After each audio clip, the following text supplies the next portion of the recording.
Reportagem Encurralados pela grilagem. Com apenas 13% do território titulado, Quilombo Calunga sofre novo ciclo de invasões que ameaça o modo de vida tradicional. 11 de novembro de 2021. Ruth Pina. Especial Emergência Climática. Às margens dos rios Paraná e Prata, a abertura de uma cerca preocupa João Ferreira dos Santos, conhecido como Joca. O receio é que o fechamento da Fazenda Bonito, localizada dentro do sítio histórico e patrimônio cultural Calunga, em Goiás, impeça que seus animais, criados livremente pelo território, numa tradição quilombola, não tenham mais espaço para se movimentar e se alimentar. Além disso, 4.000 hectares das terras mais promissoras e agriculturáveis da região, em um período de seca, devem ficar nos limites da cerca. Na manhã de um sábado de setembro, a informação que nossa equipe está no povoado de Salinas se espalha. Joca se reúne com um grupo de moradores da comunidade e nos aguarda em sua casa. Ele, Walter Souza de Melo, o Xandô e Luciano Sena Batista lideram o encontro num rancho coberto com um telhado feito de palhas, tradicional dos territórios quilombolas que protege do sol forte. Os três homens nasceram e foram criados no local, assim como seus pais, avós e bisavós. Joca, Xandô e Luciano falam simultaneamente, diversas vezes se interrompem, mostrando a urgência em denunciar a mesma preocupação. Um trator que, pelo menos desde julho, trabalha na abertura de uma área onde uma cerca será construída, deixando a comunidade encurralada. Isso prejudica a gente que mexe com roça, porque eles estão cercando os melhores lugares, de Joca. Enquanto Luciano adiciona, vai ser difícil, não podemos plantar na beira do rio, e dali para cima é só pedra, não tem local para a gente plantar.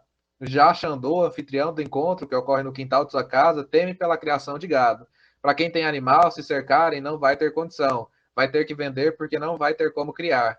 A gente cria tudo solto, desde sempre.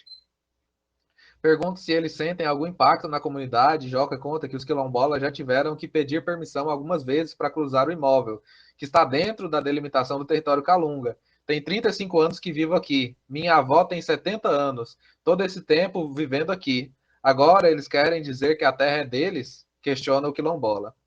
Suposto herdeiro dos tempos paroquiais. Após algumas horas de estrada de terra sem cobertura de telefone celular por todo o trajeto, uma rede de internet Wi-Fi anuncia a chegada ao lugar ocupado, Fazenda Bonito. A única pessoa no local é Juarez Ferreira de Souza, de 60 anos. O Calunga de Tocantins conta que vive no terreno desde 2009, a convite de Juvelante Paulo Souza, agropecuarista de Arraias, que, junto com seus irmãos, reivindica direito hereditário sobre as terras.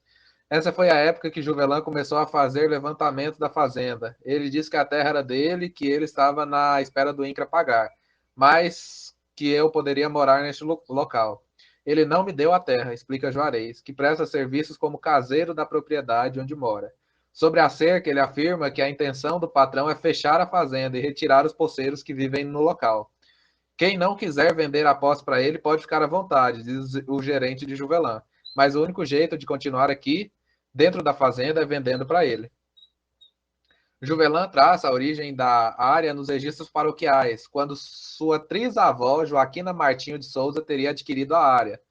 Ele seria herdeiro da parte que compete ao seu pai, Elano de Paulo e Souza, e Juventina José da Costa. No entanto, há inconsistências nos registros que colocam dúvidas sobre a idoneidade dos documentos, segundo o pesquisador Francisco Bittencourt de Souza, estudante de antropologia na Universidade de Brasília, que se debruça na operacionalização da grilagem de terras em Cavalcante, especialmente no território Calunga.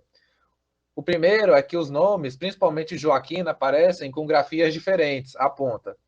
Outro ponto curioso é que não há nos registros paroquiais a dimensão da área, o que já seria um indício de grilagem. O documento perfeito para grilagem é o documento com o nome de uma pessoa, mas que não tem a determinação da área. Onde o documento cair, ele está valendo. E além disso, você consegue ainda ampliar essa área depois e vender muito mais do que existe.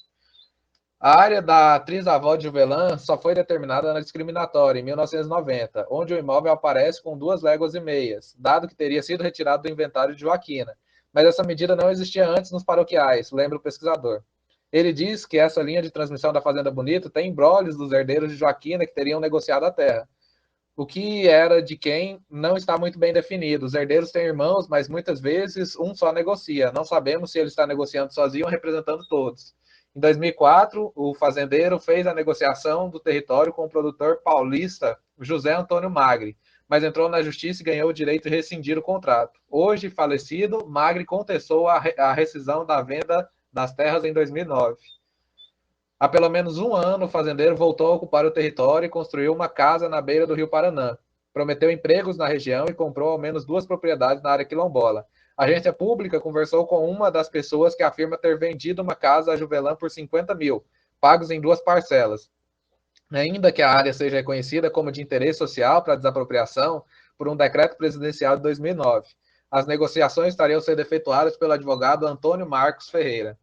Em resposta por e-mail à pública, intermediado pelo mesmo advogado, Juvelan confirmou a realização das picadas com largura de 8 metros, a fim de evitar incêndios, e afirmou que a intenção da família é realmente cercar a área, com respaldo na documentação que temos e na compra de alguns poceiros que lá residem há vários anos. Ele afirmou ainda ter obtido, em maio, a autorização da Secretaria Estadual de Meio Ambiente e Desenvolvimento Sustentável do Estado de Goiás para a abertura da área, com validade de 5 anos. Tudo isso sem prejudicar nenhum ocupante, nem calungueiro, nem proprietário de qualquer modalidade, disse. Ele afirma que a informação de que as futuras cercas prejudicariam a comunidade quilombola é falsa, oriunda de pessoas inconsequentes e ignorantes. E por demais sabido que a comunidade calunga não ocupa e nem conseguiria ocupar nem 1% das terras que consta no bendito decreto, afirma o fazendeiro. Com argumentação semelhante aos de opositores da demarcação de terras indígenas e quilombolas. O agropecuarista citou ainda que o decreto 4.887 de 2003, que regulamenta a titulação de áreas quilombolas, determina que os imóveis rurais só perdem a propriedade após o efetivo pagamento das indenizações. O problema é que o fazendeiro de Arraias não é o único que alega ser dono da Fazenda Bonito. Dos 256 processos de desapropriação que tramitam no Instituto Nacional de Colonização e Reforma Agrária, relacionados ao território Calunga, ao menos 35 processos reivindicam o imóvel com o mesmo nome. Em 2011, o então superintendente regional do INCRA, Marco Aurélio Bezerra da Rocha, reconheceu em ofício inúmeros conflitos sobre posições de matrículas, além de graves inconsistências nos registros de imóveis do território quilombola. De acordo com o documento, existiam naquele momento cerca de 35 mil hectares de terras registradas no quilombo, sem contar com as áreas devolutas do estado de Goiás, que somam cerca de 90 mil hectares, quando, na verdade, o sítio histórico tem 262 mil hectares de extensão. Para piorar a situação, em geral, esses imóveis não são demarcados no campo, não possuem cerca de confrontação e, via de regra, nem sequer seus ditos proprietários sabem onde estão situados os imóveis. Outras vezes, as cercas existentes são recentes, construídas por força desses documentos de registro, em conflito com os poceiros antigos, em geral, os próprios calungas, diz o texto assinado pelo superintendente do órgão. Em 2014, a Fazenda Bonito tinha 150 matrículas e transcrições, documentos que comprovam posse, a maioria com áreas sobrepostas e dezenas apresentando formatos de polígonos perfeitos em uma região montanhosa do Cerrado, cortado por rios e vales. Este número foi levantado por uma cartorária que expôs uma rede de interesse de empresas e fazendeiros no território quilombola. Cartório sob suspeita. Descrita por colegas como uma mulher idônea e muito correta, Luzlene Veloso não sabia o quanto sua vida mudaria ao aceitar uma transferência de trabalho. Ela concordou ainda receosa em encontrar a equipe da Pública em Cavalcante, município que deixou temendo retaliações após a exoneração, depois de uma década dedicada ao trabalho no cartório da cidade. A máscara preta, que usava no encontro devido à pandemia de Covid-19, ganha uma dupla função de proteção contra o vírus e por privacidade. Muita gente não conhece meu rosto. Me imagina muito diferente do que sou, explica. Por isso, faz um pedido à reportagem, sem fotografias. Luzlene chegou ao cartório de Cavalcante em 2009, no período de intervenção. Naquele momento, o cartório da cidade já estava no radar da Polícia Federal e dos funcionários, e 2 funcionários eram investigados por indícios de fraude e atividades irregulares. Luzlene notou, então, 10 matrículas que, mesmo com proprietários diferentes, tinham a mesma descrição territorial, todos os imóveis chamados Bonito. Intrigada, ela e sua equipe decidiram investigar os registros do imóvel. Na época, eles levantaram 64 transcrições e 86 matrículas originadas da Fazenda Bonito, a maioria com áreas sobrepostas. Observamos que, somando todas as áreas dos imóveis com denominação Bonito, o total dá quase 50% da área do município, lembra a cartorária. Fizemos isso por conta própria, para nos prevenir e nos precaver. Entre as matrículas levantadas por Luzlene, há 10 que têm origem em aquisições das áreas de Abraão Simão da Silva, e que, por sua vez, deram origem a outros documentos. Abraão havia assinado a primeira transferência no cartório da cidade de Nova Roma, em 1967. No entanto, havia um problema. Sua certidão de óbito atesta que ele havia falecido quase 3 décadas antes, em 1940.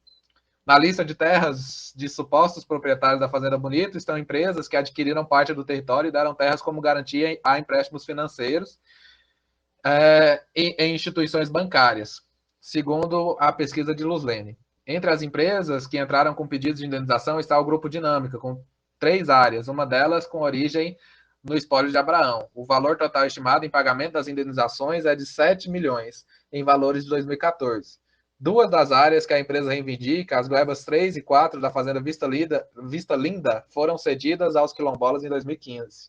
A empresa do ramo de serviço pertence à família Pedrosa, tradicional do Distrito Federal. O grupo é conhecido por prestar serviços de limpeza e conservação em órgãos oficiais. O clã também é conhecido na política. Eliane Pedrosa foi deputada distrital e chegou a concorrer em 2018 como candidata ao governo do Distrito Federal. Seu sobrinho, Eduardo Pedrosa, tem mandato como deputado distrital até 2022. Eles não integram a direção das empresas. A Pública entrou em contato mais de uma vez com os advogados que representam a dinâmica nos processos indenizatórios, mas não obteve resposta até essa publicação. Com o rigor da nova equipe no cartório, a pressão aumentou e dezenas de pedidos de regularização de documentos chegavam com urgência, lembra Luslene, principalmente envolvendo a Fazenda Bonito. Eu tinha preocupação de entender o histórico de cada imóvel, ela conta, mas comecei a ter problemas porque os protocolos dos registros imobiliários têm prazos e às vezes não era possível fechar os relatórios dentro deles. As partes interessadas pressionavam muito, até que entendi que a pressão que sofremos era proposital, para não percebermos detalhes que haviam ali. Comecei a observar que a Fazenda Bonito estava sempre em evidência com áreas gigantescas e que empresas compravam. Mas quando fazíamos o retrocesso das aquisições, não chegamos a lugar algum. Não tinha uma origem, denunciar a cartorária.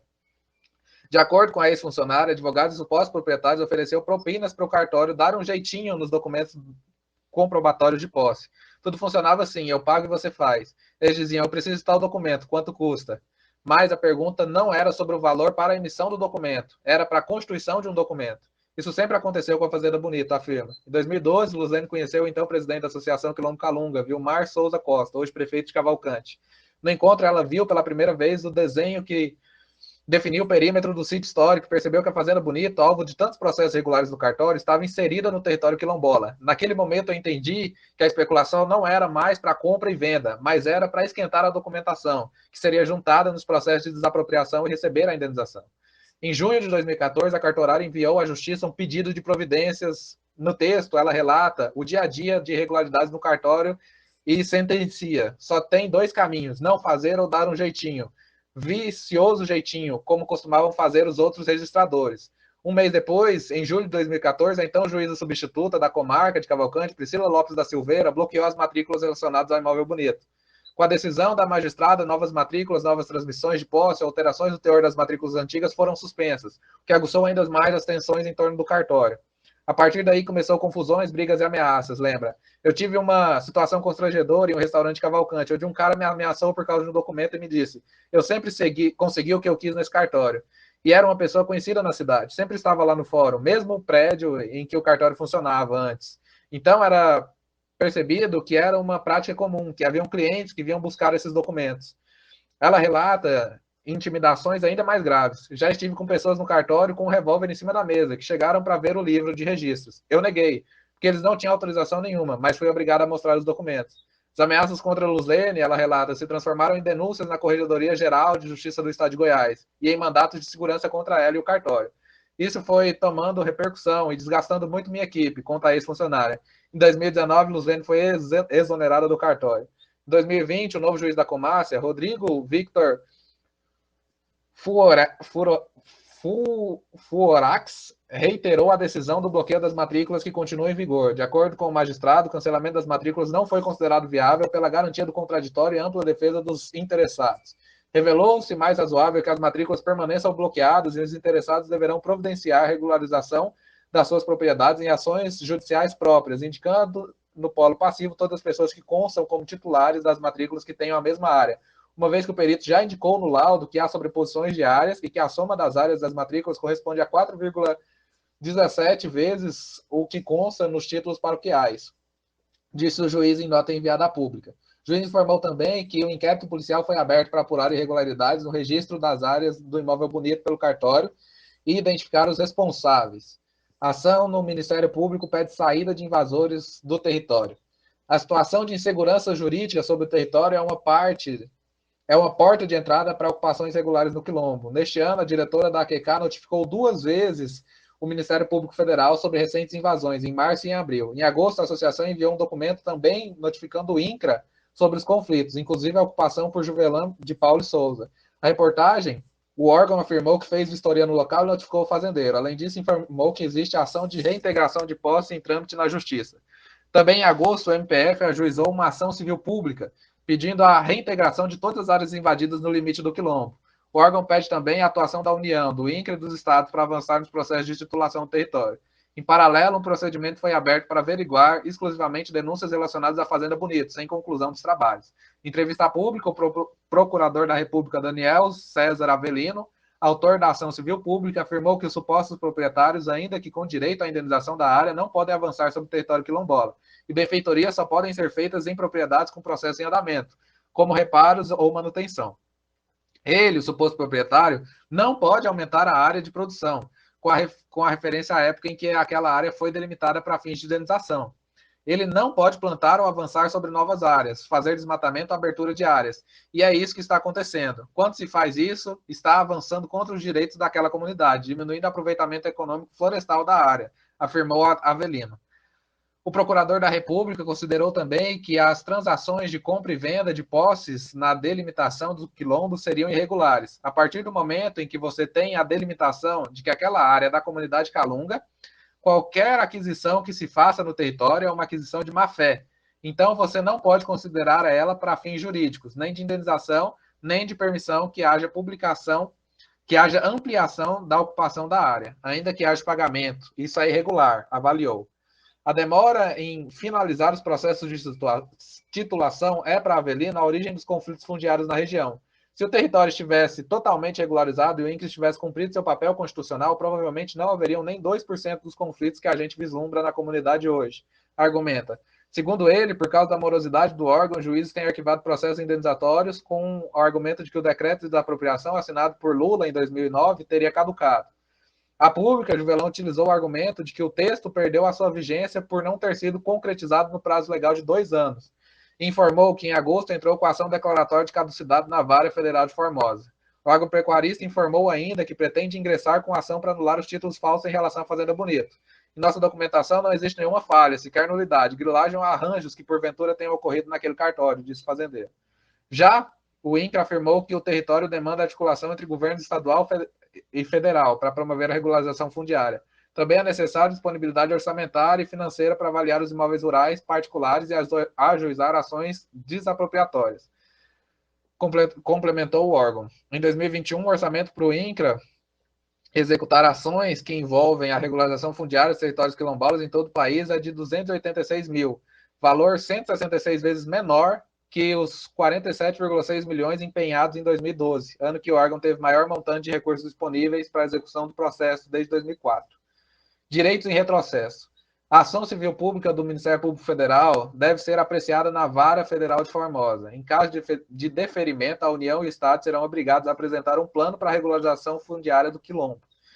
No Supremo Tribunal Federal, o ministro Edson Fachin tomou decisão semelhante em agosto. Fachin pediu à União a apresentação de um cronograma de trabalho e de orçamento para a regularização de todos os quilombos do país. A advogada Calunga Versilene Dias, uma das autoras da ação do Supremo, representando a CONAC, explica que a ação pedia a proteção e segurança das comunidades durante a pandemia, o que passa pela regularização fundiária. A União recorreu da decisão. A gente está em um contexto de retrocesso de direitos quilombolas, e não só pelas invasões dos territórios, mas também pela própria postura do INCRA. Estamos passando por um processo revisional, afirma a advogada, primeira mestranda em Direito Quilombola do país. Essa demora fez essas invasões ocorrerem e os fazendeiros voltarem às propriedades para garantir as indenizações que eles alegam ter direito. E para isso eles destroem, desmatam e cercam. Para o pesquisador Francisco Souza, além do impacto ambiental, a grilagem de terras traz prejuízos econômicos e principalmente sociais. Os invasores entram no território observando os quilombolas. Dizem que a terra não pertence a eles. Isso vai criando um regime de medo, de pavor, criando dúvidas sobre a própria etnia, que é o que unifica aquelas pessoas no território, analisa o pesquisador. Joca, que mora próximo à construção da cerca, teme o fechamento da Fazenda Bonito promova episódios de conflito e de violência na comunidade. No início de outubro, os quilombolas barraram o avanço do trator. Eles querem tomar a terra da comunidade, mas nós temos medo deles voltarem de novo. Indagado sobre o que fará caso a cerca seja realmente construída, ele tem dificuldade de pensar no que fazer se não tiver o território à disposição. Não sei nem o que pensar. Vivemos a vida toda aqui, diz. Para ele, o problema de quem seria a indenização não é dos quilombolas, que estão há 3 séculos no território. Se o documento dele é verdadeiro, ele tem que correr atrás do INCRA, não tem que vir aqui cercar. Histórias como essa precisam ser conhecidas e debatidas pela sociedade. A gente investiga para que elas não fiquem escondidas por trás de interesses escusos. Se você acredita no jornalismo de qualidade necessário para um mundo mais justo, nos ajude nessa missão. Seja aliado da agência pública.